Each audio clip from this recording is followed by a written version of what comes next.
Ladies and gentlemen, welcome to The Right Time, a Wave original. My name is Bomani Jones. Thanks for listening wherever you get your podcast. Thanks for watching us on YouTube. Subscribe, like, rate us, review us, give us 5 stars. You only give us 4 stars. I'm inclined to believe you are a hater. We got some college football talk coming up a little bit later, but first, we got to talk about how I want to say that we appear to be in our Godzilla era of sports, but you're going to think I meant something that I didn't mean, and it's just a little bit too on the money. But we are definitely in our FOH era of sports, which is to say, we have not one, but 2 people who are currently playing sports who just drip with fuck out of here. And what I mean by that is you just look at them and you're like, this can't be real. Fuck out of here. There's no way in the world that this has actually happened. So I want to tell you, as I woke up to record this podcast, I got up. I don't even remember what time. I get up fairly early, like to get in, get a workout. You know what I'm saying? Talk to Ryan, figure out what we're going to do. So I get up and I get a text. And I'm going to be honest with you. Sometimes I be forgetting that the World Series is on, which is a shame because I enjoy playoff baseball a lot. But they took a day off. I forgot. But anyway, I wake up to a text from my good buddy Justin Tinsley, and it says, and I quote, "This motherfucker Ohtani, SMH." Now, I need to look and see what time this text was sent, because the text was sent yesterday, and it was at 11. So the game was probably still in regular innings. Anyway, that's all I know is that this motherfucker has done something. I don't know what the thing is. Okay.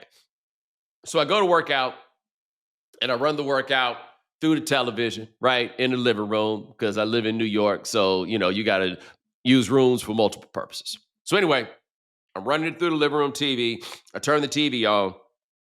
I think it was on ESPN from the night before. And it says something about how Shohei Ohtani had 4 extra base hits and also 5 walks in the same game.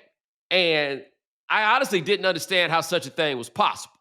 So I then go and I pull up the app to look at the box score. And I see that the game went to 18 innings. And I'm like, okay. Now I see how it's plausible such a thing happened. But then I look for Ohtani and it says 4 for 4, but it says 1 BB base on balls. And I'm like, where are these other ones? And I don't understand. Like, none of this is making sense to me. I don't know what's going on. And so I sit down at this chair and I ask Ryan, like, did he have 5 walks in a different game? And Ryan explains to me, oh, no. He had 4 extra base hits in this game. He had 5 walks, and it said only 1 in the box score because the other 4 were intentional. And Ryan, I'm going to need you to jump on to make sure I got this part right. After the 9th inning, the Blue Jays decided we ain't pitching to him no more. Is that correct? They walked him intentionally in the 9th when the game was tied, and they kept walking him. So, it was 5 walks, 4 of them were intentional, and the 5th one was, on 4 pitches, so it might as well have been. In the 17th. Yeah. We're not. I'm not losing. Here's what's not about to happen. The most foreseeable outcome is not going to be the way we lose. Yeah, I mean, that's the baseball version of putting 2 guys on Megatron at the goal line. like I don't know how we're losing, but we're not losing this way. You remember when Kawhi Leonard was absolutely just the most unstoppable force on offense, and teams were running their offense with 4 people? Yes. Because they weren't allowing this. When Orlando Pace was in college and they wouldn't even line anybody up over him. Right. Jadeveon Clowney, you just run it the other way. But by and large, these examples are college. This is the boxing one. Right. To a whole another level. Even Barry Bonds, who we have seen be intentionally walked with the bases loaded before, which quite honestly is the most disrespectful thing you can do to whoever the person is that's batting after him. I remember when Showalter did that with Bonds, and the dude who was hitting after Bonds, who probably hated Barry Bonds' guts because everybody else did, no comment after the game. Yeah. What are they saying to you? You open for a reason. right? Yeah, exactly. That's what they're saying to you. Hey, man. Okay. The thing about Ohtani is greatest baseball player of all time, which, I mean, we have a very, very significant argument for this. The holdup is, at least for me, and I'm 42. No, wow. I'm so old. I forgot how old I was. I'm 45 years old, which I understand to a lot of you youngsters seems like really old. So old I couldn't even think of a proper word. But anyway, I'm 45 years old. But in some ways, I am older than that. And I realized that when I used to do Around the Horn, and it was the kind of things that me and Bob Ryan would agree on. Now, please understand, that's my guy. I'm a big Bob Ryan fan. I always feel like if me and Bob are on the same side, with a couple of exceptions, but if we're on the same side, I'm doing this right. And two things that we are both on the same side of that I believe is the right side is a fundamental distaste for the three-pointer in basketball, though I have a bit of an understanding for why it must exist anyway. And two, the designated hitter is some rock and jock bullshit. I hate it. I can't stand it. It's not it it was bad enough when it was one league that had it. Now everybody has it. No, it defies the logic of the game. Either you get on the field and do everything or you don't. Like this is how it works. This is how baseball is supposed to go. I hate it.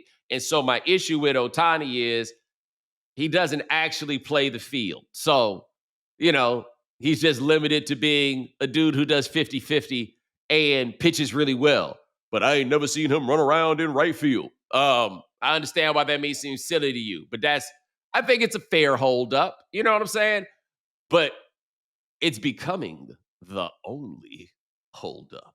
Again, Barry Bonds is the comp. And the thing with Bonds, to be fair, and this is why I bring this up, is that there's a statistical argument, if nothing else, that Barry Bonds is the greatest defensive left fielder that ever exists. Bonds is also in that weird space where he's quite possibly the best baseball player of all time, but also not a five-tool player, which I guess in large part is something we can also say about Ohtani. But the problem with Bonds as the five-tool, of course, is as Sid Bream and we Atlanta Braves fans could tell you, Bonds don't throw the ball that hard. That's the tool he didn't really have. But this is so wild because it's crazy this deep into the 21st century to see something and still feel fairly confident that you're never going to see it again.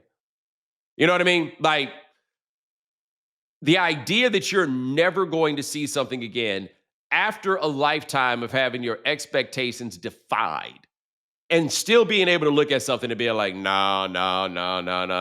This 1 in a million chance of a lifetime. This is the only time we gonna see this right here. And honestly, it's that 50-50 thing. I really, like, Ryan, I don't know how we don't talk about this all the time. Like, I think we talked about it when Ohtani had the crazy game Friday night game where he had the homers and the strikeouts and everything else. And we talked about it a little bit this summer when he was on our North American top 25 list. Yeah. But I told you my guy that he shouldn't have been on. Yes, but that's how cold he is. Whoops.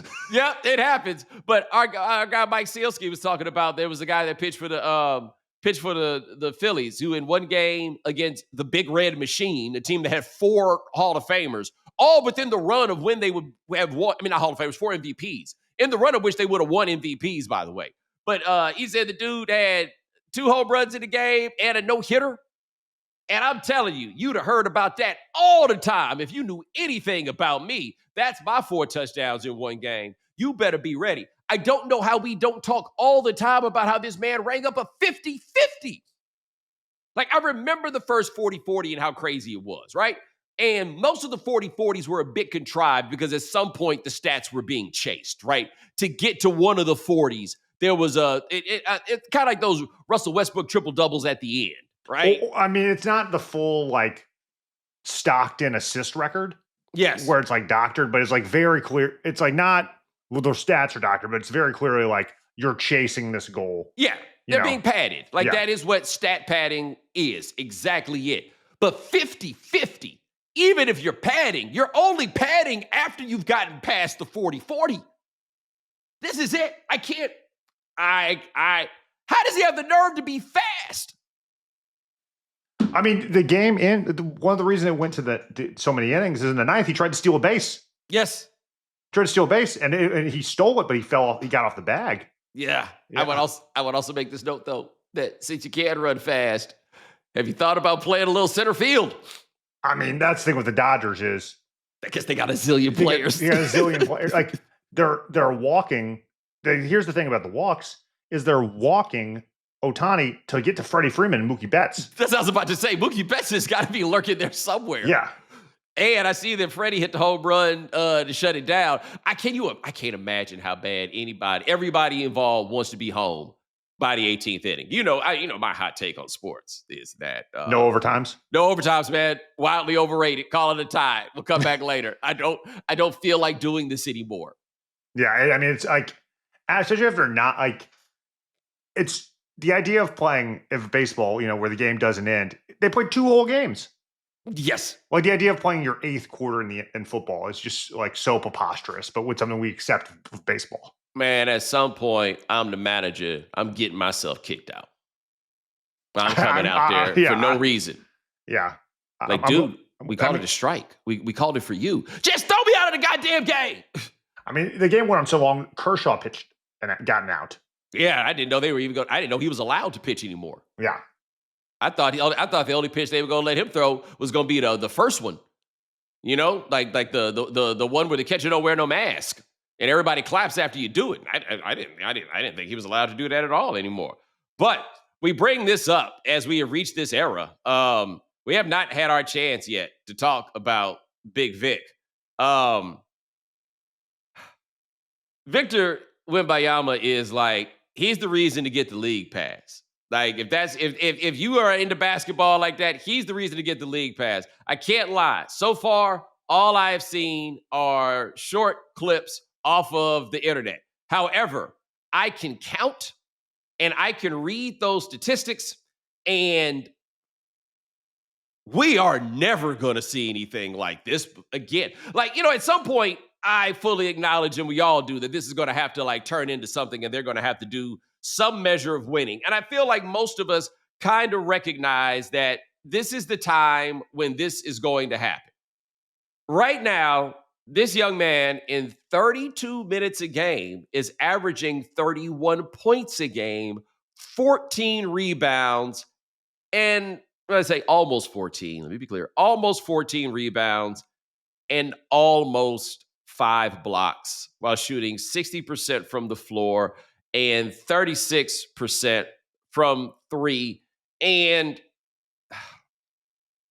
those of you who have not actually seen any of the clips, do you have children? And when I say, do you have children, I don't mean, do you have offsprings? Okay? And when I say, do you have offsprings, or I don't mean, do you have offsprings, I don't mean, do you have small children? Okay? I don't mean, do you have 10-year-olds, something like that. I don't mean, do you have a 5-year-old? I mean, do you have a child between 18 and 24 months? Okay? If you do have a child between 18 and 24 months, I want you to give that child a ball and ask that child to throw the ball toward one of them little fun goals, little goals for the kids. And when that kid puts that shot up, I want you to spike that like you trying to throw it through the ground, like you trying to make a crater in the ground. And then when you get it, I want you to take the ball and I want you to go all the way to the other side of the room. And then I want you to take a shot from 30 feet. And I want you to make it go all nothing but net in. That's what this dude is doing. It looks like he's playing against, like, before it looked like he was playing against children just because of the size thing. Now he's treating them like children too. Now look, Anthony Davis showed up looking a little bit out of shape, right, in game one. But Anthony Davis is still a Hall of Fame, top 75 player and NBA champion, and important to note, 6'11".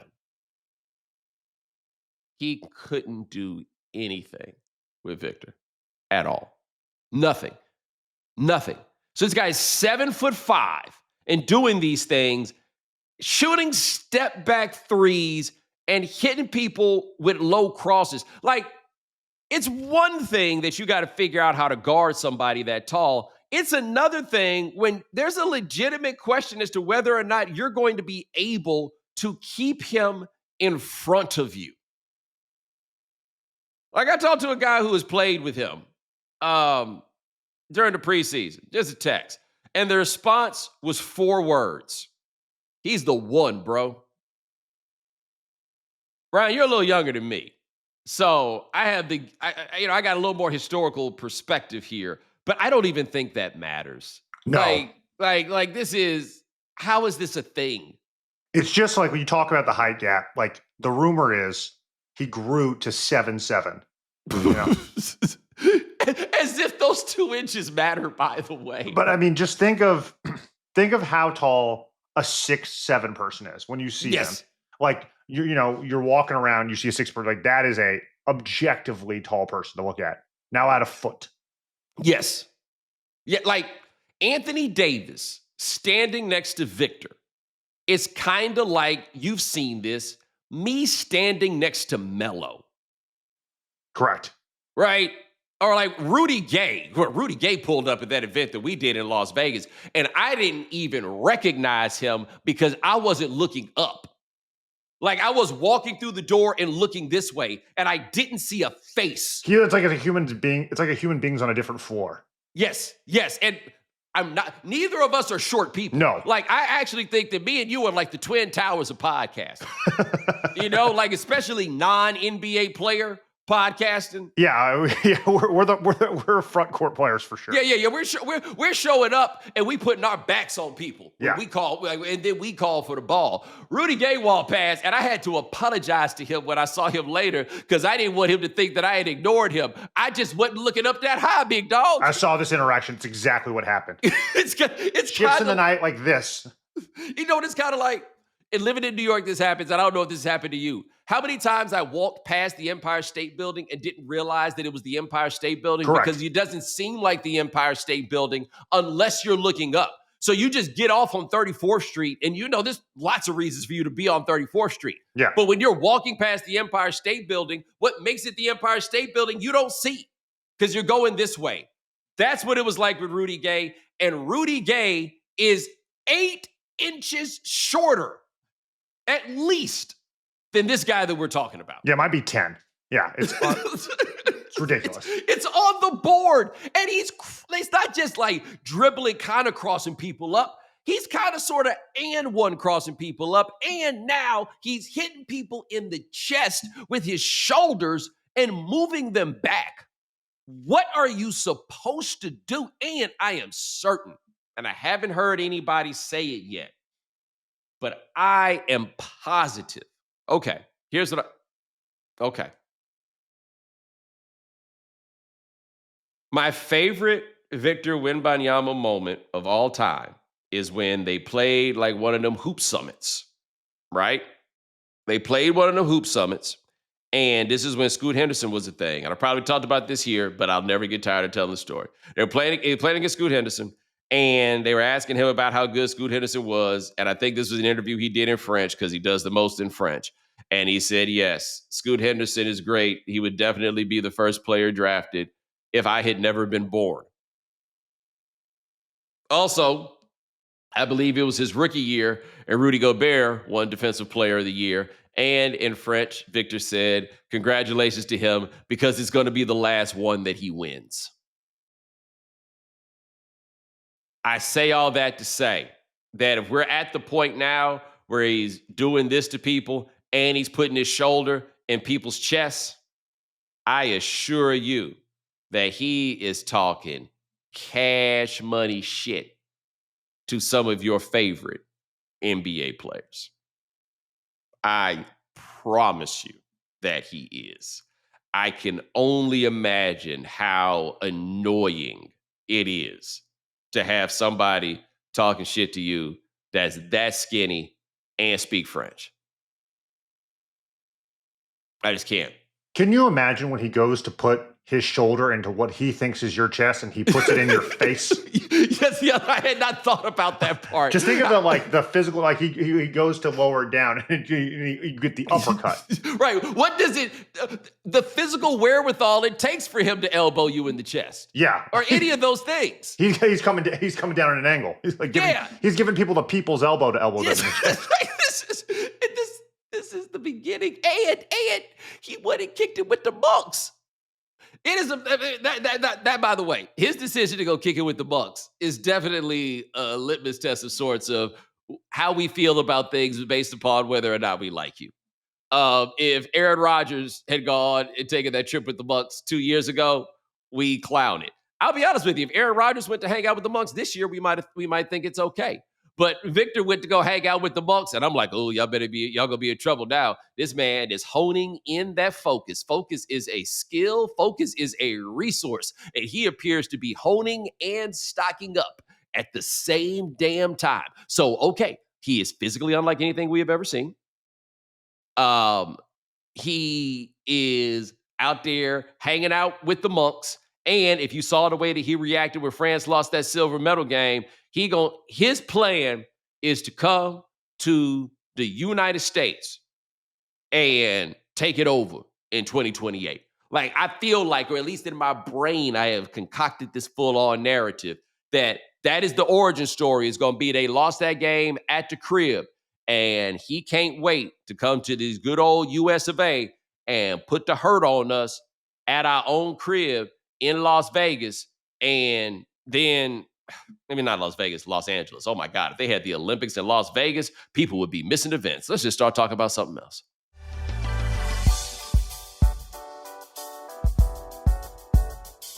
We've been talking a lot about the college football personnel cycle, coaching cycle, carousel. It's kind of moving, not fully moving, you know what I mean? But that's what we've been on. And we were trying to figure out, topics to talk about today. Ryan was going back and forth. And, a general question that is often fun to ask is, what is the best job in college football? And for a while, it felt like the consensus answer was the University of Texas. Access to players, huge amounts of money, and while the boosters could be annoying, the pressure level on the job isn't nearly as high as I think was advertised. Florida was always up there, again, for somewhat similar reasons, though the pressure game was a little bit different. I had always spoken for a long time about LSU because of the ceiling at LSU, the pressure not being Alabama-level pressure. That one was up there. USC is a job that people have brought up. Ohio State is definitely one that comes up in the conversation. Georgia, now that Atlanta seems to be the football epicenter, right? Like up there with Miami in terms of what's, the types of players that it produces. A lot of schools that had long been up for the discussion of what is the best job in college football. And I think we now have a definitive answer for what job is the best one in college football. And that answer is none of them. They all stink. You can get rich at all of them. But at this point, every single job stinks. I think that we are reaching a point now where the career span of a coach is going to be more like coaching in the pros than coaching in college. Now, look, we've long been in a place where you needed to start showing some real signs and progress by year 3, or you were going to be out of there, right?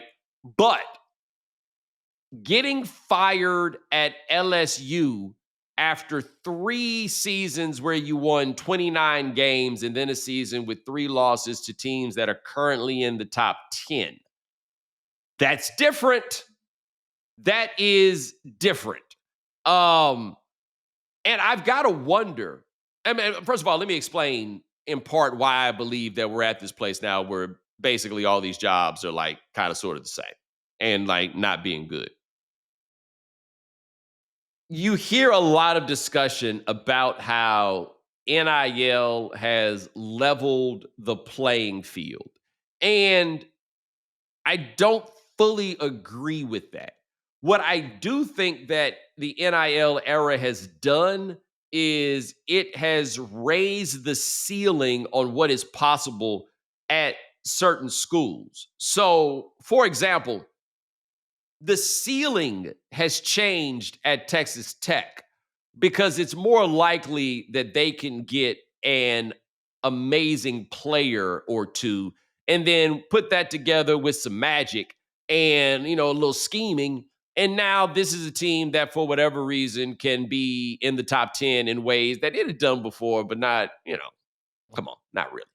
I think that is what it has done. Now, the one thing I don't know, and Ryan, maybe you've read something about this, but Indiana is our great success case right now, but that does not feel like it is the result of NIL greatness. Like maybe that's part of it, but it's still kind of Signetti and all these guys that he brought with him from James Madison. Yeah, that's transfer portal greatness. Yes. The NIL great. I wouldn't say greatness would probably be like something like Texas Tech is a good example of it. Like that, that billionaire is clearly just putting infinite numbers into the roster. I mean, Ohio State had the big roster figure when they won the national championship last year, but like the success, it used to be like year 4 was the expectation. Now it's going to be year 2, year 3 because of the NIL and because you could turn the roster over. Correct, so much faster. But my thing is this, and I'm curious what you think about this. I still think the jobs at which you could do the most winning are still going to be the jobs that were always the ones. Correct, the most consistent winning, I would agree. Yeah. So, like, I've seen the argument that the difference between Florida and Ole Miss as a job is not that great, and you're never going to get me to believe that. Like, that it is more likely that Ole Miss can put something together to give Florida a run.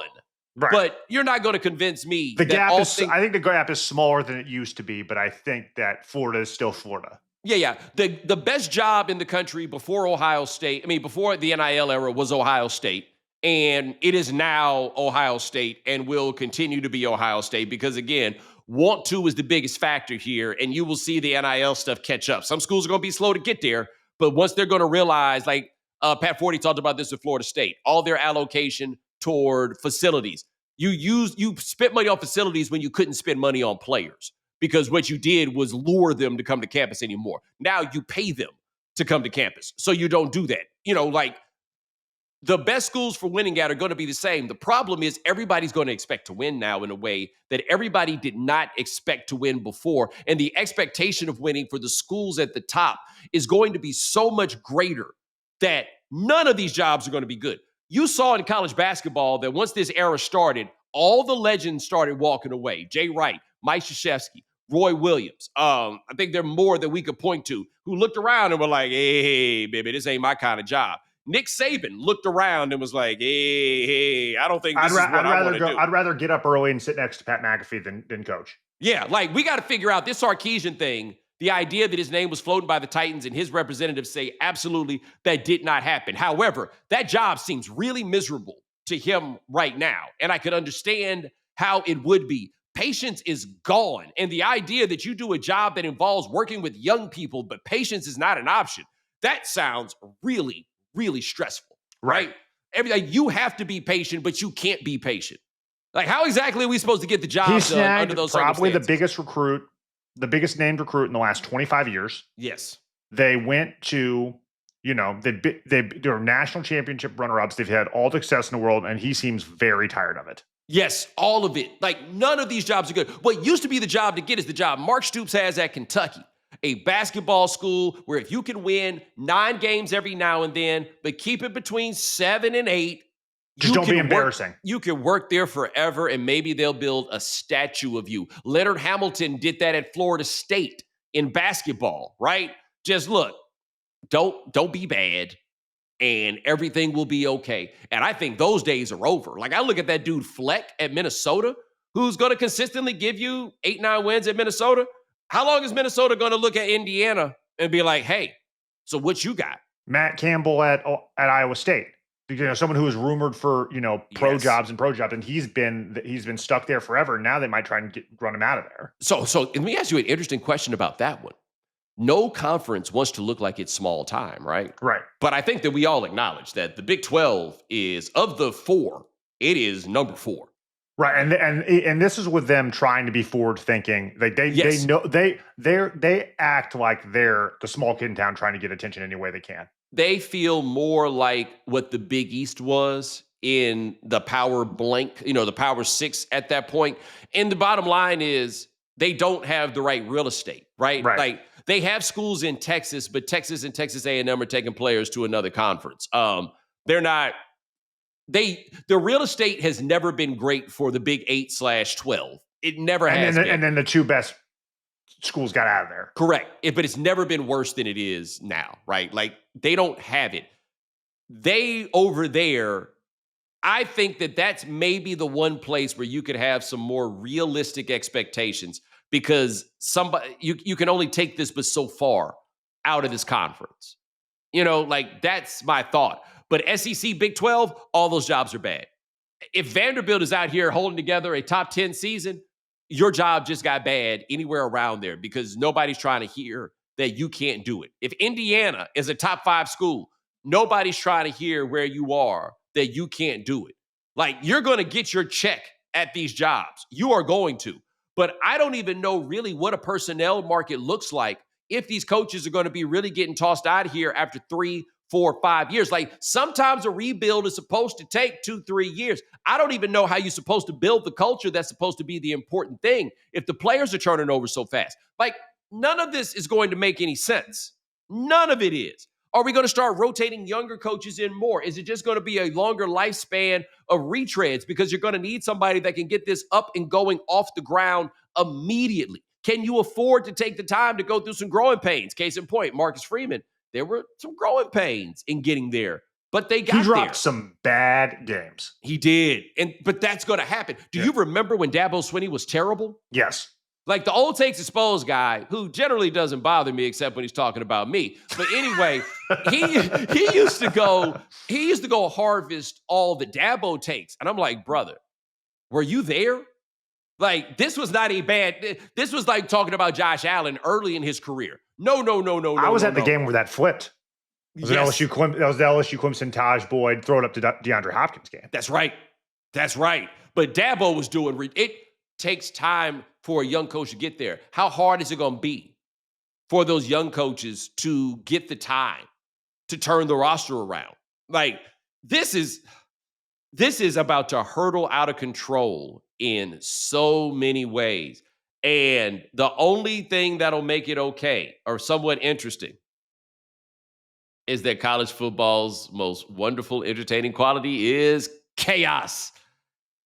It's just going to be even more chaotic. I know that's not a word. I was trying to be cute.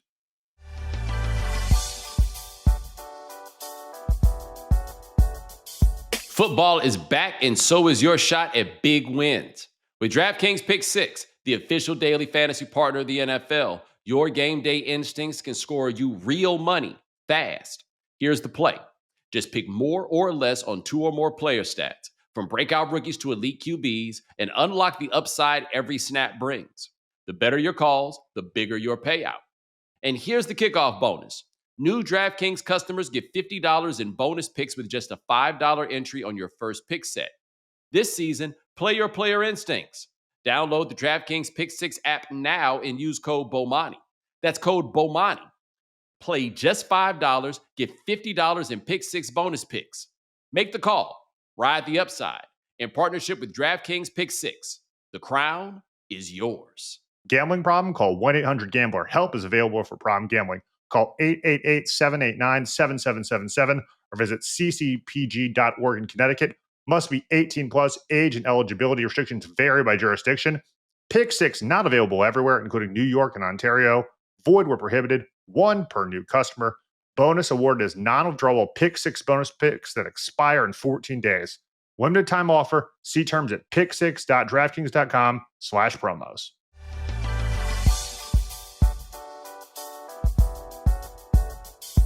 All right, Bo, let's get to some other stories. Monday Night Football last night. Chiefs dominated a weird Monday Night Football game. 7.5, ends up 28-7. Patrick Mahomes throwing 3 touchdown passes. Bo, what was your takeaway? I mean, look, the Commandos are out there without Jaden Daniels, so there's that. But guys, the Chiefs are a problem. that is our takeaway from that is, guys, the Chiefs are a problem. They are now coming in at 5-3, and it's like all that other stuff never happened. The Colts had the best point differential in the AFC, though they are beating bums every week. Second best is the Chiefs. Number 3, by the way, is the Patriots, who are also beating bums. I don't know if you have looked at the teams who the Patriots have beaten. Did you see any of Dylan Gabriel on Sunday? He is bad. It's that bad. It is. I mean, it is. I think he looks like someone's little brother out there. You know what has to be the Browns' biggest fear? So that year in 2011 were the Broncos, and they were 0-3, I guess it was, and they were so bad, and the fans were calling where you're going. The fans were calling for Tim Tebow, and I am convinced that John Fox was like, "Fine, you want me to play him? Put him in the game." Kind of like when Saban benched Milroe for that game and put in, was it Ty Simpson? I can't remember who it was they threw in there who wasn't ready, and he went back to Milroe. But I'm convinced that John Fox thought, fine, he'll go out there, he'll stink, and then magic happened, right? Yeah. And it just kept rolling. That is Kevin Stefanski's giant fear in Cleveland, is that he'll be like, fine, you want Shador, put Shador in the game. And he'll go out there and at once not be good, but the team will be better. Right. That is what I think he's terrified of. But I mean, if they could throw, they're on their bye, they could throw him out against the Jets and beat the Jets. Yeah, hey man, Jets had a feel-good win over the weekend. Yeah, it was. So if you come out and you beat the Jets, the Shador we might get Shador mania. Oh God, I'm not prepared. I told you, man. Them kids at Dayton asked me why Shador wasn't playing, and I said he wasn't good enough, and they was about to boo me off the stage. You said they were going to throw tomatoes at you. Yeah, I lost the room, man. I lost the room right there. It really got rough. I had to give him the 2 hands. Easy. All right. In international news, the police have made arrest in the jewelry heist that happened last week at the Louvre. It is not immediately clear if the police have recovered any of the stolen jewelry, which is worth over $100 million. Bo, we talked about the story a couple weeks ago. What were your thoughts? Hey man, I don't know all the rules over there in them other countries. And I don't always know how closely movies tie to real life. However, you say they don't know where them jewels are. I tell you what jewels they know how to find. Your family jewels. They will be you'll be getting kicked in the nuts until we get some answers. Don't you worry. Yeah, in France, they don't really take kindly to stealing from the Louvre. Yo, that is one thing that was interesting there. They got away with it like it was the movies, but there was never a moment where I did not know they coming to find y'all. Don't you worry. You will be caught. There is no talk about an APB. I tell you this. Did you see that picture of that dude they showed dressed like Sherlock Holmes? Yeah. That was on the case. I was like, damn, y'all still do that over here? He must be good at his job, because otherwise we'd have laughed you out the building. You go and dress like that if you're the elite of the elite. You got to be who you say you are, dog. All right. And finally, a lot has been made of the East Wing being demolished at the White House to make way for Trump's ballroom. The East Wing, of course, originally built in the 1900s, now has been replaced for a 90,000 square foot, $300 million ballroom. Bo, what was your take? Got to be honest with you guys. I don't give a damn what they do to that house. I have been amazed at not that there are people offended by the idea of these changes to the White House. It is who some of the people are who are offended by some of these changes to the White House. Like, this is a clear testament to the only part that matters to you is who is the one who's doing it. I grew up with people who was like, man, they need to paint the White House black. Know what I'm saying? And I've been like, hell yeah. Okay, you want to knock some walls down and put in a ballroom? It seems silly. It's probably a waste of money. That part kind of touches me. But like the actual changes to the White House, I don't care. They might change the White House all the time. I have absolutely no idea. I don't what if that's what he wants to do, he could do it. The only problem is it's gonna be tacky. You could say, you could find, a lot of things to say about it. I think everyone can agree it's going to be at minimum ostentatious. Look, man, we have a good sense of what Trump style is. Yes. Now the problem is going to be for whoever the next president is, who's like, we're never going to use that room because it looks so ridiculous. Like that room gonna look like something off the cover of a No Limit Records album cover from 1998. Like it is definitely going to look like Pen and Pixel Productions was brought in. By the way, Ryan, I don't know if you know, but some of the No Limit soldiers, or they're more like the No Limit ROTC, or perhaps the No Limit National Guard. But anyway, a lot of volunteer officers in the No Limit Armed Forces were upset that I said that No Limit was more of a regional brand than Cash Money, which became a bigger national brand. And I don't think they understood. I kind of meant that as a compliment. That was a compliment. Well, here's what I tell you, is that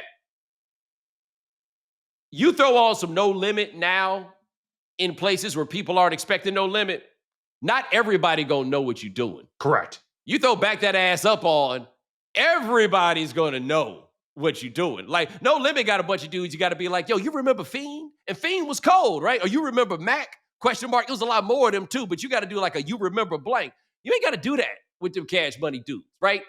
But it happened in part because No Limit set up the world that allowed for Cash Money to jump off of the shoulders of what they had done. I have to explain to my friends who I meet who aren't from Louisiana what No Limit is. Everyone knows what Back That Ass Up is. Yeah. It's just it's a certain chain of circumstances. But for that verses, I was hearing Break 'Em Off, something hit me, and I was like, oh yeah, this is different. Like this hits me in a this don't belong to everybody kind of way.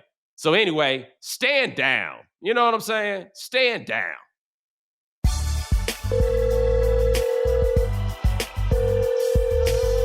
All right, Bo, got some more voicemails we didn't get to Monday. Here's our first one. Hey, Bomani. So a couple years back, I put in a voicemail on the topic of why I'm not a fan of the draft and salary caps and all of that.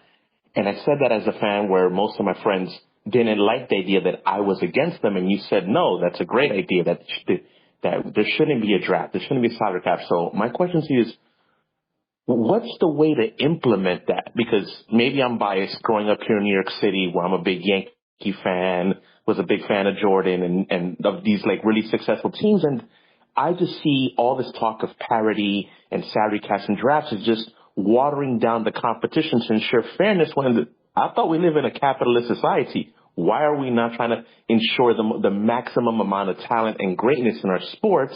Now is when we care about fairness. And so how can we get this world where we can get rid of salary caps and just focus on making teams as great as possible, regardless of whether it's money, smart management, or anything like that? I'd love to know how you see that vision happening. Thanks for the time.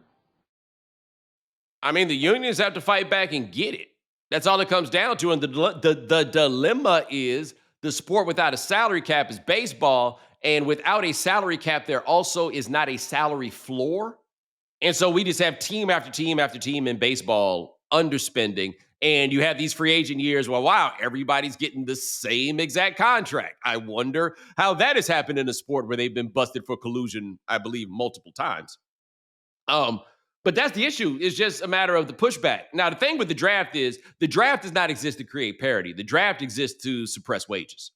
Like, that's what the whole point of it is. The parody part is kind of a secondary issue, secondary facet of what it is. But no, labor has to be able to push back to make it happen. And as of now, no league has decided that that is something that they want to do or find to be important. They think that and with the cap, they think that having the floor is more important than having the high ceiling.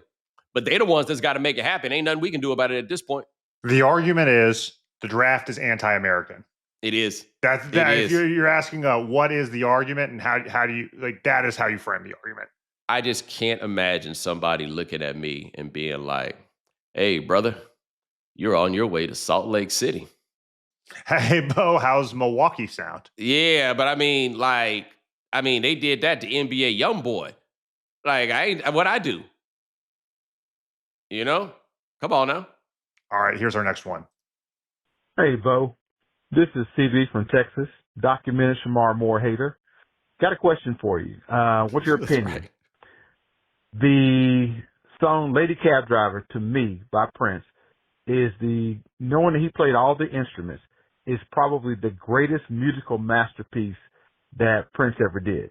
If you listen to the music on the song, to me, it's the greatest musical masterpiece. I'd like to know your opinion. Thank you, sir. Oh man, I'm not the greatest at, like, when you start getting into ESTs. Like, there aren't that many superlatives that I am absolutely on. Now, I guess musical masterpiece, I guess he's talking about just instrumentally. Like, the coldest thing that to me Prince ever did was like, as a concept, as an idea. When Doves Cry is the one, like, oh, nobody else could have even come up with this, let alone done it. I think, like, the most Prince of all Prince songs is If I Was Your Girlfriend. Like, on a number of levels, is like, okay, nobody else is, like, getting here or making this happen. But just like a masterpiece in terms of the music, that is a tricky one for me to come up with. I don't think that Lady Cab Driver is it, but I'm going to let it stand because I need more time to think about it. I don't mean to stump you with these voicemails, but best That's Prince, a fun one. No. Best like Prince is always getting in there. Yeah. No. Like, that is a really, really fun one.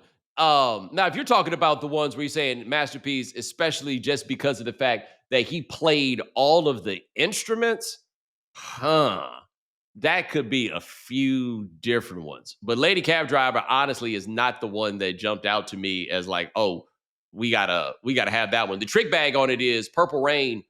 The only songs on there that he did, I want to say entirely by himself, are the beautiful ones When Doves Cry and Darling Nikki. Like, the rest of those are band records, but there's some serious music on that. For sure.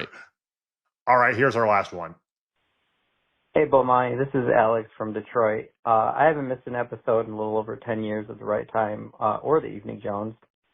Anyway, I don't necessarily have a question, but I just wanted to call in to relive one of my favorite moments from the show, which was you emphatically and immediately being the only person to call out Ryan Lochte for clearly not actually being pistol whipped at a gas station in Brazil during the 2016 Olympics. He was on a full-on heroic PR tour for allegedly getting robbed at a gas station, which, in fact, it turned out he had actually vandalized himself.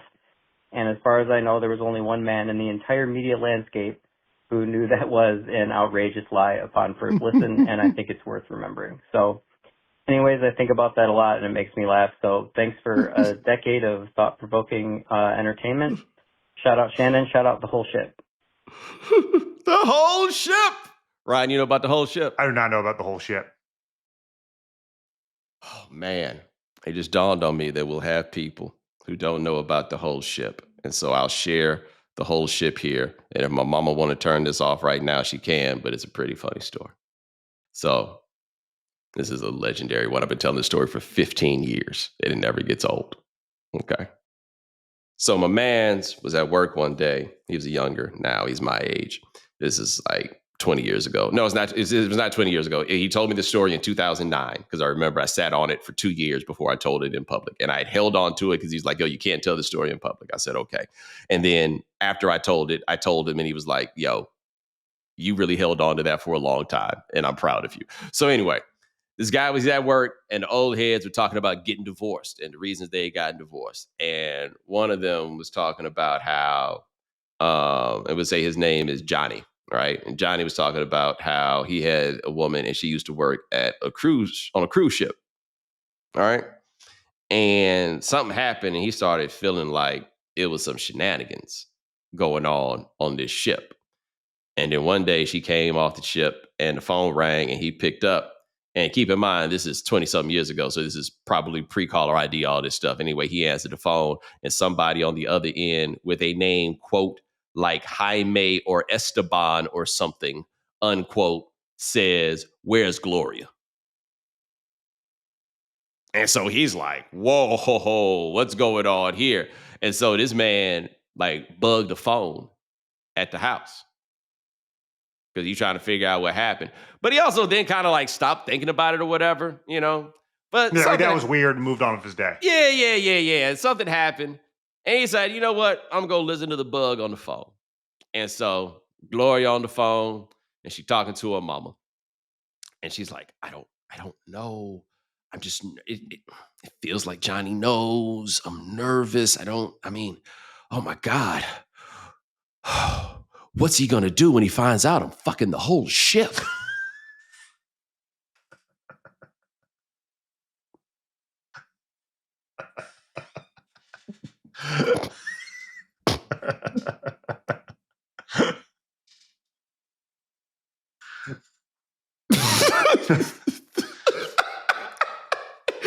Incredible.